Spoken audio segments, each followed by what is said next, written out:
Here are 5 ways the fitness culture is failing divorced men that I learned from experience and prolonged my healing and my evolution. Number 1, just go hit the gym, bro, is basically the new man up in 2026. It's the same exact dismissal. It's the same exact thing of avoiding the real conversation, avoiding the solitude with yourself, doing the real work.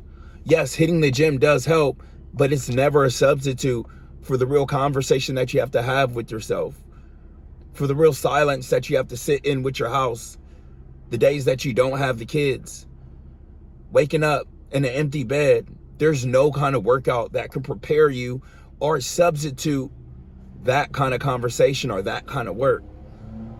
So many divorced men that are getting out of relationships or marriages, everybody's like, oh, just go get in shape, go hit the gym.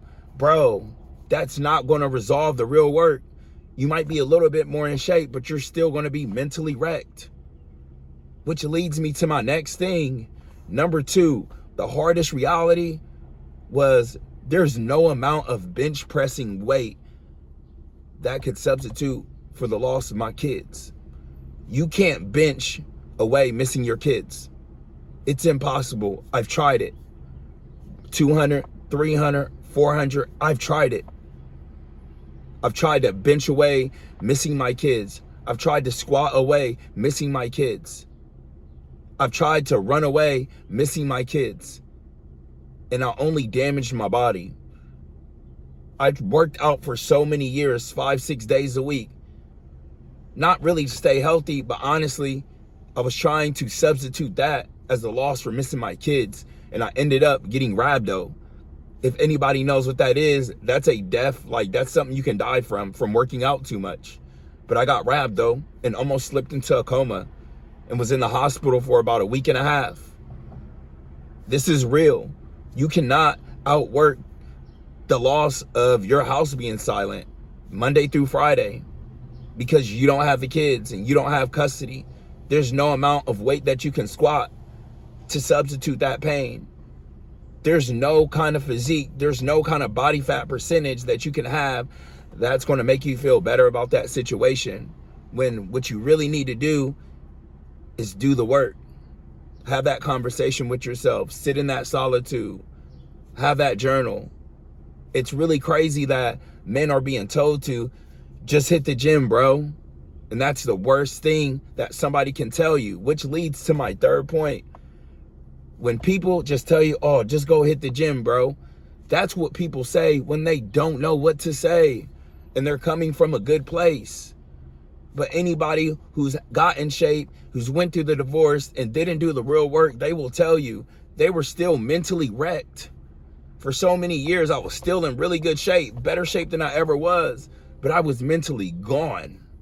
And I knew a lot of other guys like that because we were told, go get in shape. You'll have a new life. People will treat you different. And that was true. But guess what? We didn't treat ourselves different.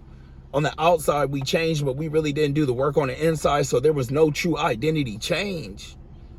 So brothers, when people are telling you, go hit the gym, go come back better than you were when you left, that's cool. But that's usually what they say when they don't know what to say.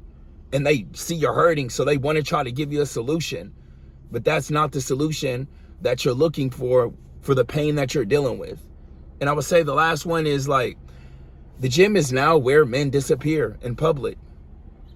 Let's be real, gentlemen. The gym is now the place that men disappear in public. It's that one neutral spot.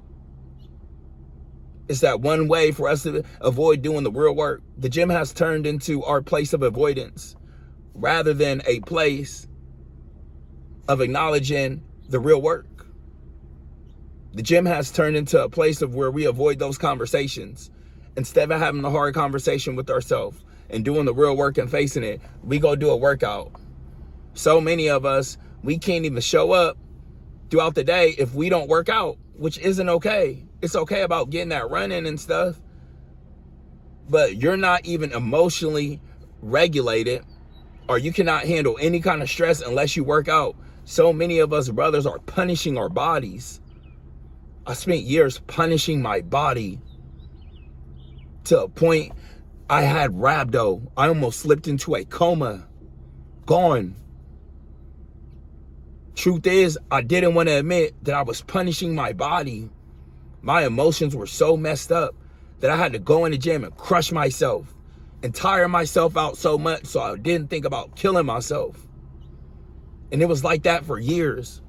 I had to go into the gym and beat myself to a living pulp every single day, 3:30 in the morning, 4 in the morning. I'm not lying. People that know me will comment in this video because I was in the darkest place of my life.